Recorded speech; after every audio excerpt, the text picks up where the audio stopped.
Yesterday evening, some of you asked about the derivative of function. Let's see.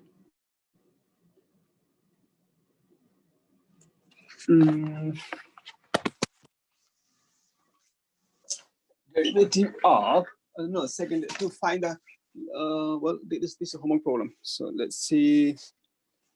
Today is Friday, right? Friday, November 6th. Let's say if we have a function fx equal to 4x cubed times e to the power negative ex. And the question is about second derivative. Okay, so what's the derivative? You use the product rule, right? Derivative of 4x cubed is 12x squared. You keep e to the power negative x plus you keep 4x cubed. And you tell me the derivative of e to the power negative x. How do you find this? With the chain rule, right? That is, derivative of e to the power fx is what? E to the power fx times f prime x. So here derivative of second function e to the power negative x is negative e to the power negative x. That means it is 12x squared minus 4x cubed. So that is the first derivative, right? The second derivative is you use the product rule again. What do you get? 24x times e to the power negative x and plus 12x squared times, again, derivative of e to the power negative x is negative e to the power negative x. That is the derivative of the first term minus what is the derivative of 4x cubed times e to the power negative x. This is this, isn't it? How do we get this? Differentiating this. So negative, you just copy and paste that expression here. Are you following me? Let's see if we can simplify. So this is 24x e to the power negative x minus 12x squared e to the power negative x. Remove the parenthesis there. So 12x squared e to the power negative x minus plus 4x cubed.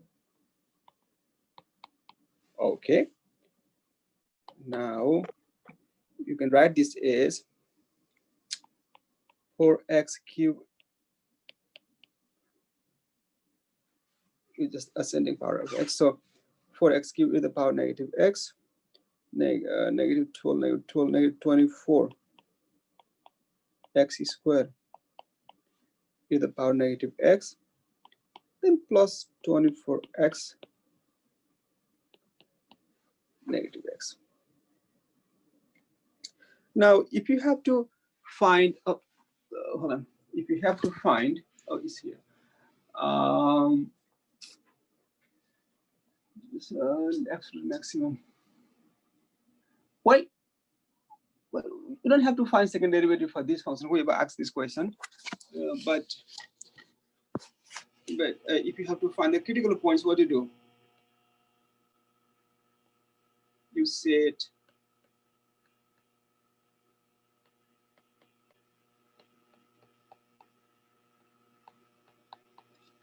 that equal to 0. Okay, you factor out what? 4x squared e to the power negative x times, if you do that, what is left there? 4 times 3 minus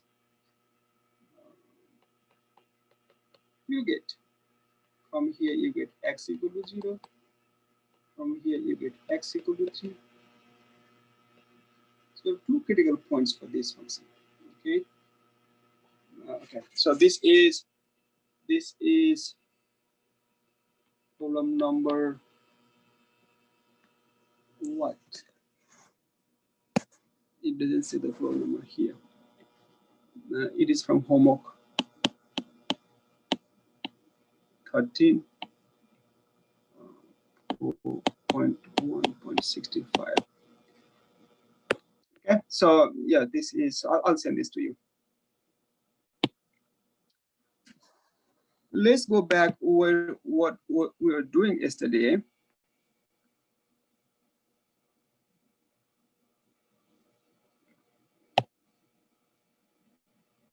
Am I sharing my screen with you?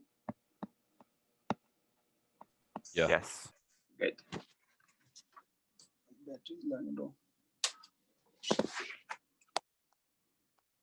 Do you still remember this problem?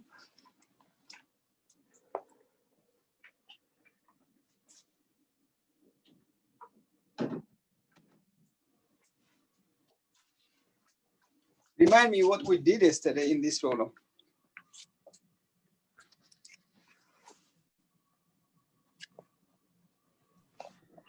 We solved for, we used x plus y equals 20, and then we solved for y, and then we plugged in y into the p equation. Right. So the given is what? Given is x plus y equals 20. What do you call this, by the way? Constraint. Constraint. Good. Constraint. And we have to optimize what? The product, right? X times y. What do you call this, by the way? The objective function. Good job. Objective function. Okay. We have to optimize the objective function given the constraint. So what do you do? So this is a function of two variables, x and y, right? So what we do, we rewrite this function. It is a function of x or y only, not x and y both. Okay, how do we do that? Well, use the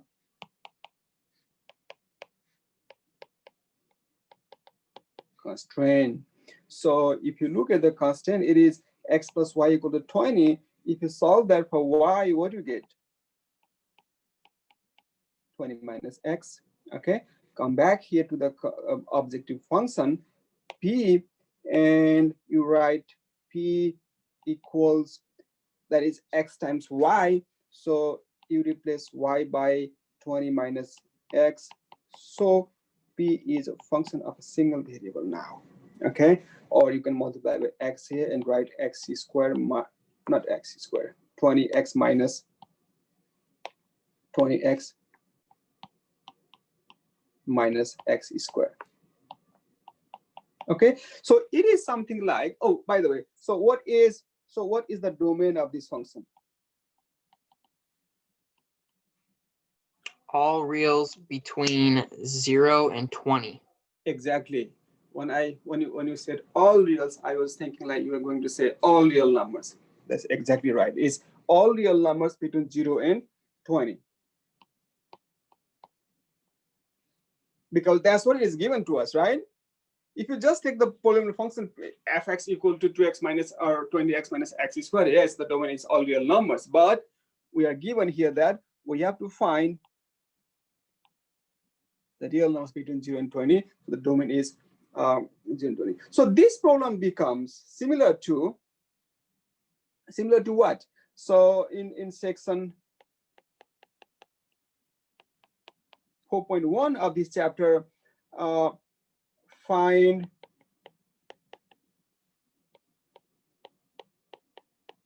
the absolute max and oops, absolute, again, absolute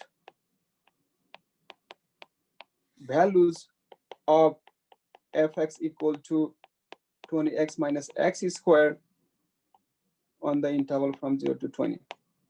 Okay, it is something like that. So in section 4.1, we had problem like find the absolute extreme values of the function 20x minus x squared on the interval 0 to 20. It is exactly the same problem. So what did we do when we had this problem in section 4.1? Remember, what are the places, what are the positions at which the function can have its absolute max or absolute min values? Either the endpoints or critical points. exactly, either at the end point 0 or 20 or at the critical points. By the way, we don't have to find out both absolute max and absolute min. We have to find out only the, look at here, absolute maximum value. So what do you do? We have the end points 0 and 20. We find the critical points then. For that, what you do? You would find the derivative, which is 20 minus 2x. Set that equal to 0. Solve for x. What do you get? X equal to 10. So that is the critical number. So what do you do from here? You find the P. P is what? Product. You find the product at the endpoints and at the critical points. Okay, so plug in 0 for x in P in the product. What do you get? You can plug in here. You get 0, isn't it? Plug in 20 for x. What's the product at the endpoint? So 0. So 0, right? When one number. So these endpoints mean what? That x. So when x is 0, of course, x times y, you're multiplying y by 0, product 0. When x is 20, the other number has to be 0, right? Because sum has to be 20. So product is 0. Otherwise, you can just plug in 20 for x in the product. When x is 10, what is the product? Let me see if I have calculator here. 10. When x is 10, what is the product again? You plug in 10 for x. 100. 100. 100. So what is the maximum product then? Or absolute, put it right there.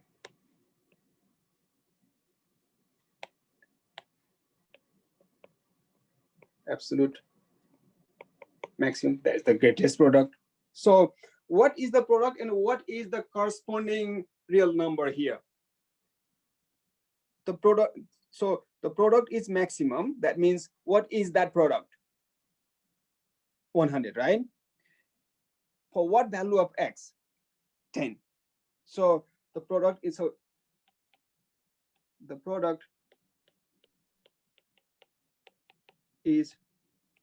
maximum when x is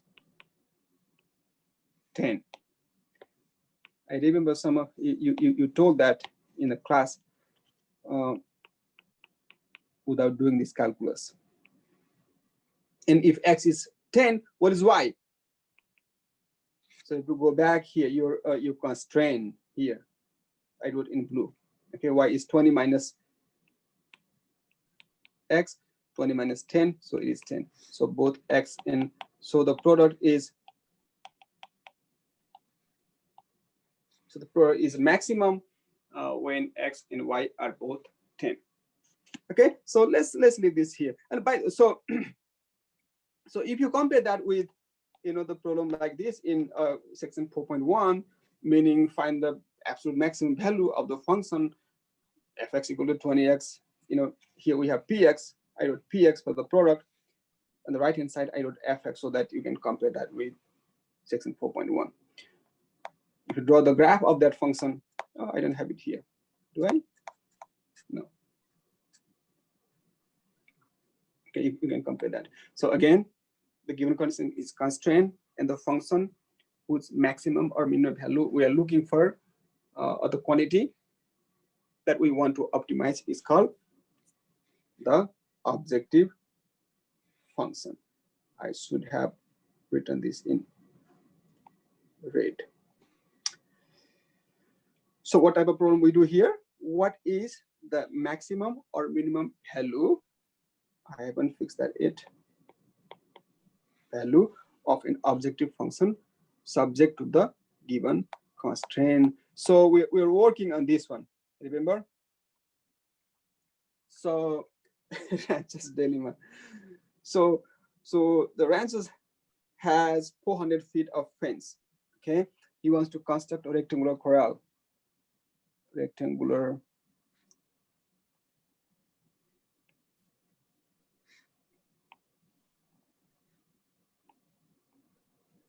corral. Okay, and oops, everything is whoop. Okay, so he wants to use that fence in that rectangular corral. One side of the corral will be found by a barn and requires no fence. Okay, let's say it is that side. No fence required on that side. 3 exterior fences and 2 interior fences partition the corral into 3 rectangular regions as shown in the figure that we are trying to draw, right? So 3 exterior fences partition and 2. Okay. So is that right? 2, 3. So we have 2 interior fences here. This one and this one. And 3 exterior fences. What do you do? Let's say this side be X, this side be Y. Okay, this side be Y.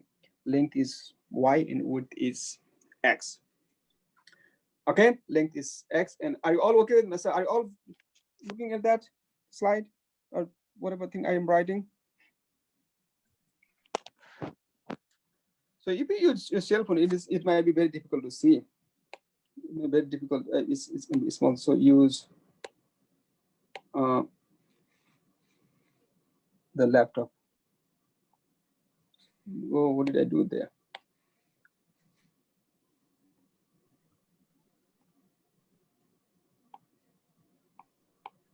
Okay, now you tell me the constant.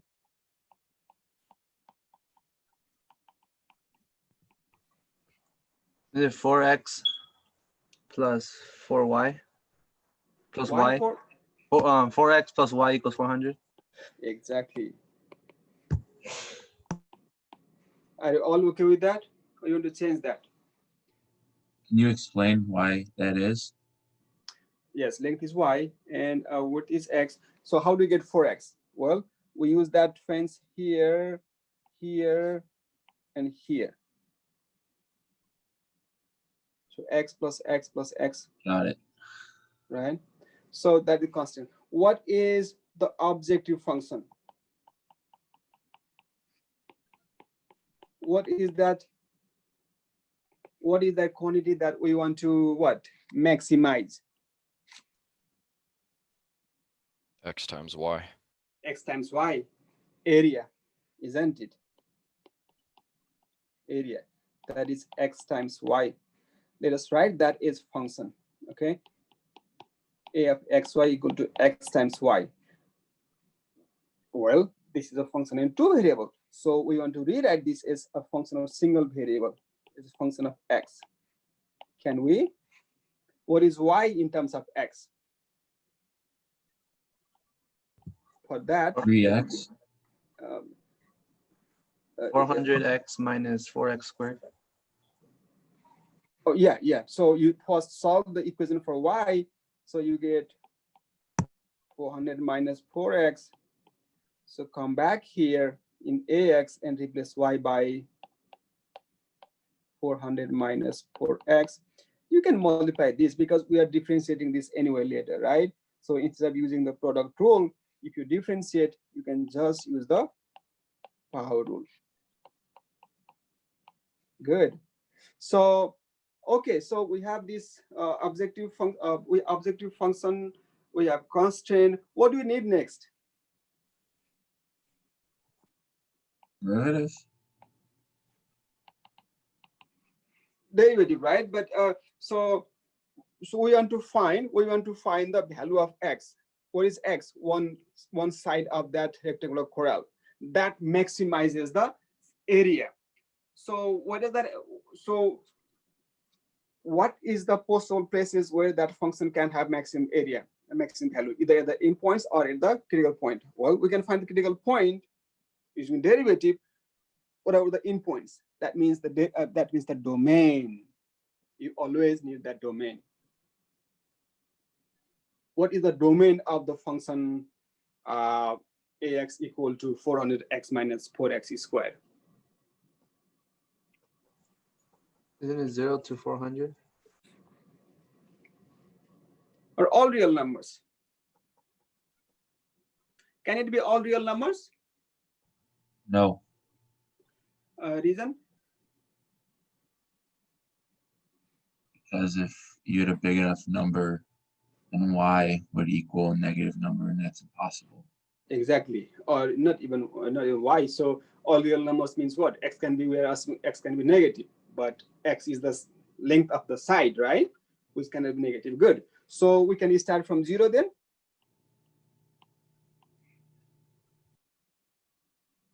And what is the largest x can be? Some of you said 400. What if x is 400? Oops. If x is 400, what happens to the area? It'd be negative, I think, right? Yes, isn't it? So if x is 400, area would be 400 times 400 is 16 with 4 zeros, and here you have minus 400 times 400 squared is, oh, it is negative, isn't it? It is negative. So x cannot be, that's too large for x. You see that, Joaquin? Do you see that? Yeah. So would it be 100? Can it be 100? If x is 100, then what happens to area? 0, right? 0. If x is 101, what happens to the area? Does it still remains positive? It's negative. It's negative. Yes. So the maximum x can be is 100. Are you all okay with that? If x is bigger than 100, then the area starts getting negative. So how do you find that? Well, so how did I already knew, but how did you find out? You said that equal to 0, solve for x, you get x equal to 0 and x equal to 100. We already have x 0 here on the left hand side.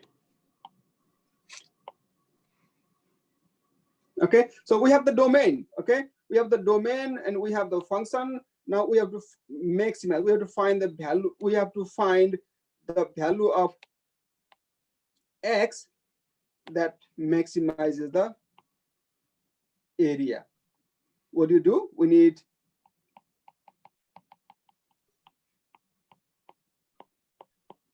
critical number next. So for that, what do? You find the derivative of the area function, which is 400 minus 8x. Solve that equal to, set that equal to 0 and solve for x. What do you get? X equal to 50. Okay. What do you do next? You tell me. Now we have the endpoints and we have the critical number. So what is next? You gotta plug it in to figure out the areas.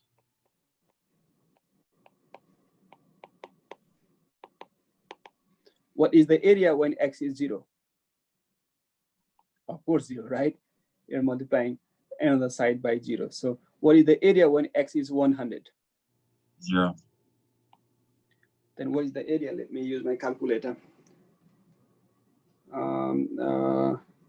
So it is 50 times 400 minus 4 times 50 is, I got 10,000. Do you get the same number? Yes. Good. So this is the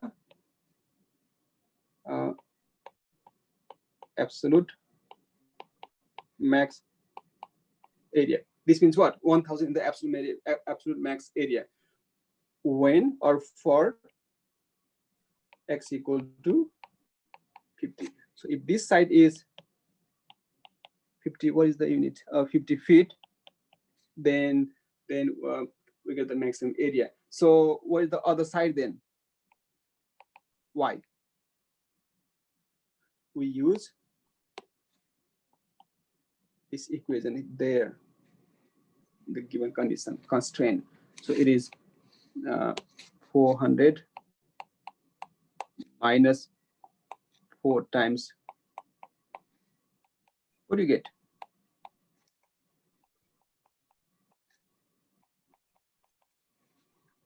Feet, right? So with that, with that length of fence, with that length of fence, we have the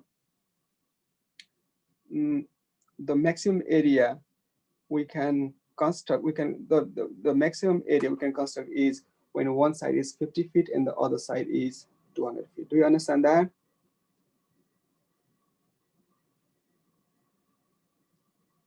Now, if you think this problem is find the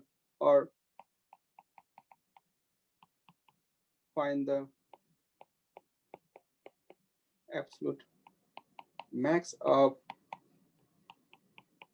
fx equal to, what is the function? 400x minus 4x squared on the interval from 0 to 100. And this one we get. See here, when x is 0, function is 0. When x is 100, function is 100. When x is 50, then we have this absolute maximum value here, greatest maximum value here, greatest value there, 10,000. Okay, guys, any questions, concerns?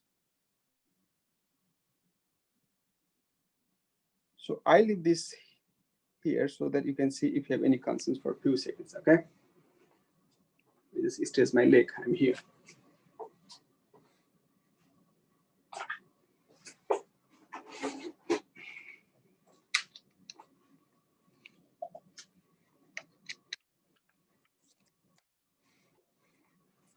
Good? Yes. Good. So another problem. Read this problem and try to understand. So suppose an airline policy states that all baggage must be box shaped with a sum of length, width, and height not exceeding 64 inches. What are the dimensions and volume of a square-based box with the greatest volume under these conditions? Do you see the problem? So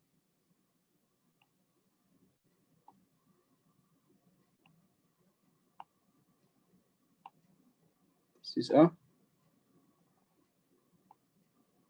rectangular box.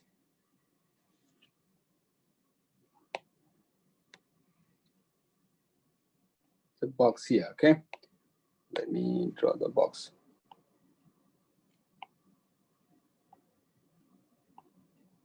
Okay. Let's say the sides of the box are length, width, and height.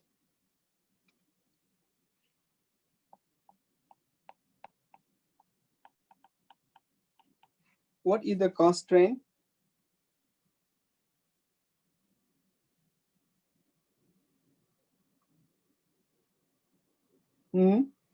Anybody help me, please?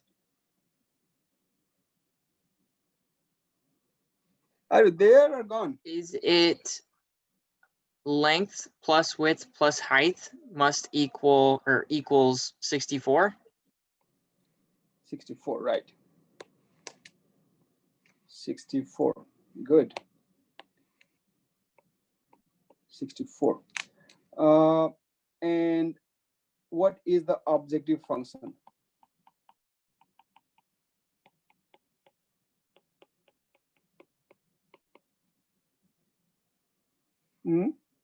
What is that quantity that we want to maximize?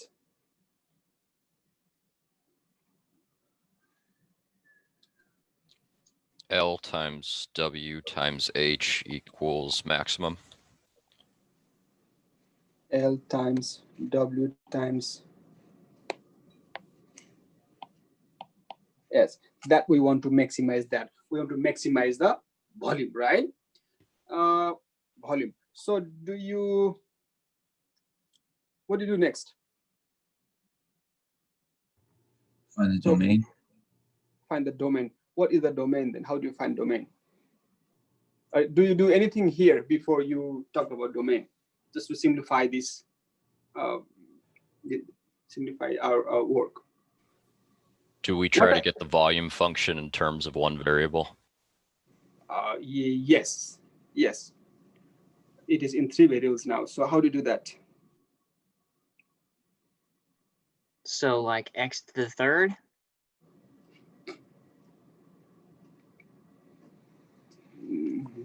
So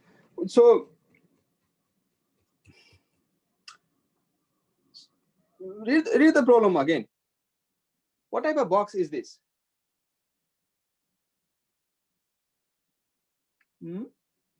What type of box we are talking about? Square based. Square based. That means what? Sides are the same. The sides are the same. Length equal to W, right? So we can write our constant is W plus W 64.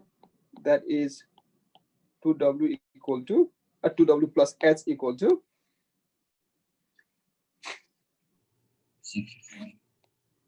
64. Correct. Now it will be easier to write B in terms of single variable what. So this is W times H then. Now from here, solve for H. So H equal to 64 minus 2W. So come back in the volume and write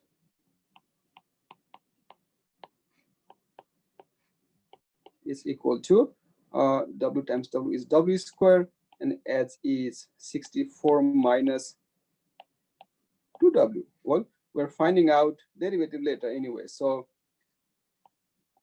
V of H equal to 64W square minus 2WQ. Correct? Are you following me? Now think about the domain of this function.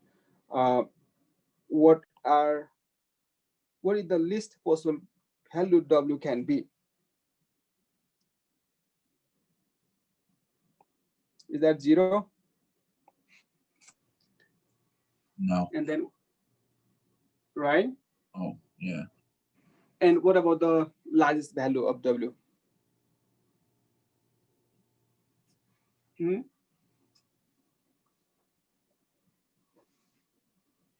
Is it possible to have a length or a box that is a 0?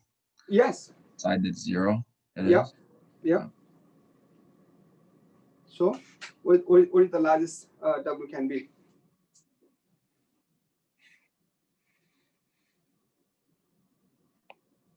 $64. Is it? If you plug in 64, look what happens. 64 times 64 squared minus 2 times 64 cube is negative volume, isn't it?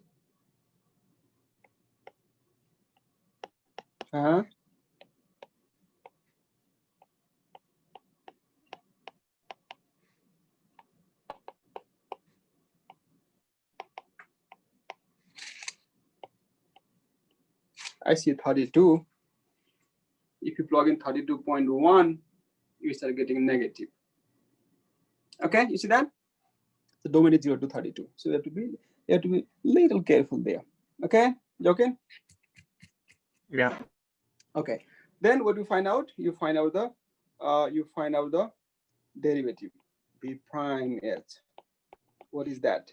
64 times 2 is 128W minus 6W squared. Set that equal to 0 and solve for W. So you can factor out 6W, can you? No, you can factor out W. You factor out 2W. If you do that, what is left in 128W? 64 minus, correct? So you get W equal to 0 from here, and W equal to 64 divided by 3 here. Good? W equal to 0, we already have it. So this is our critical point. Now find out the volume at the end point, that is 1, left end point is 0, volume at the right end point, and a volume at the critical point, 64 over 3. Now, if you plug in 0 for W in the volume, what do you get? Of course, you get 0 because you are multiplying, because one of the side is 0, then everything is 0. 32, you also get 0. Now, you plug in 64 over 3 in the, where do you plug in the volume function, here or here. Let me try. So 64, hold on. You get 0. No, 64 over 3. You should not be getting 0. You get 0? I don't think so.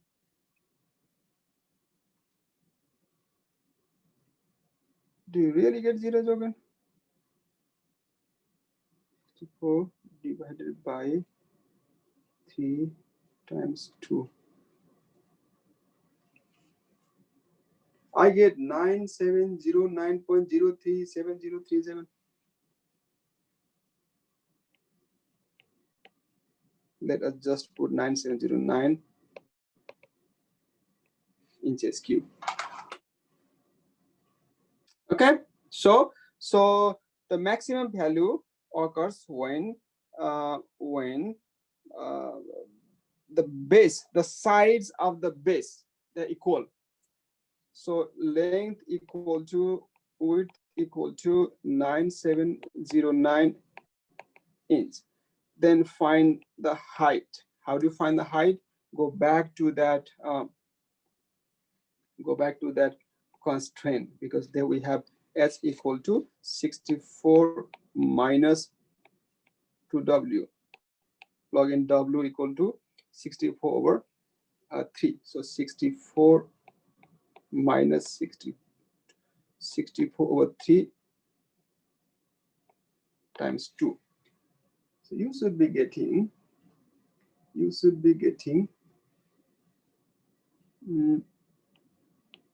64 over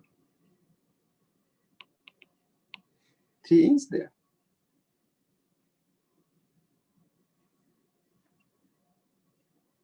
So it is, okay, so all length time length equal to width equal to height. It's a cube. Any questions? Let me put this here for a few seconds so that you can have a look. Do you understand the solution? I mean, can you interpret the solution, the solution we get? When, so we are given that the sum of length, width, and height of that box has to be or cannot exceed 64. So we said, well, 64, length plus width plus height equal to 64. With that, what are the dimensions of the box so that its volume is maximum?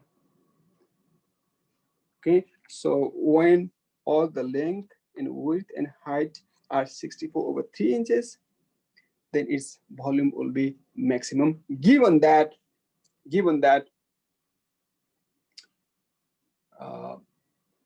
is the sum of length, width, and height is 64.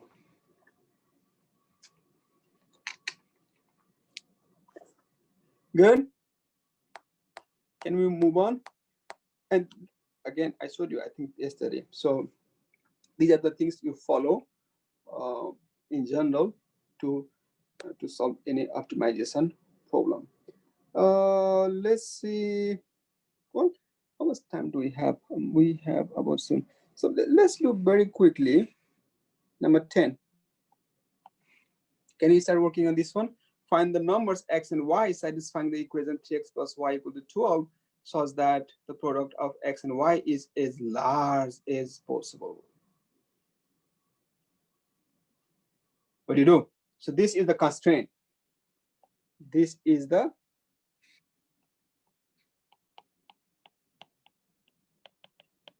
constraint. And we want to, where's the objective function here?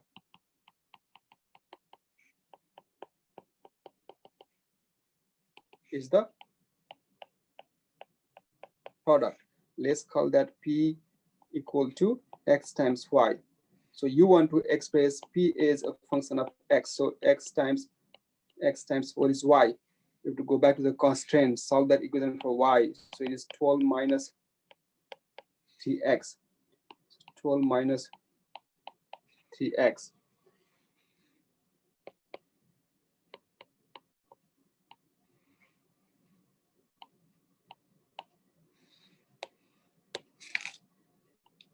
Oops. What did I do?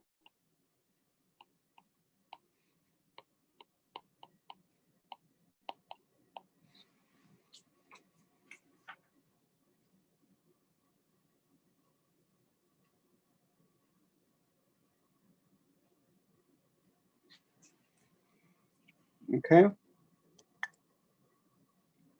So you figure out these problems. Try this, okay? And then I'll open. I'm working on that homework for you. So I'll open that soon, and you can start working on that one too. Any questions? Concerns? So Nope. if you have any questions,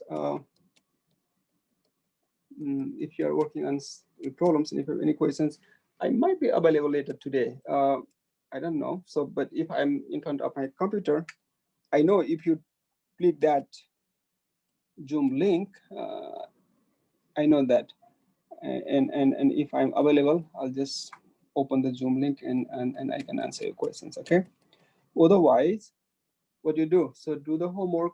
If you have any questions, write the questions in the notebook. Let me know. We can talk about those next week on Monday, Tuesday. Okay? Be active, be productive, and you take care and have a nice weekend. Thank you. You too. You're welcome.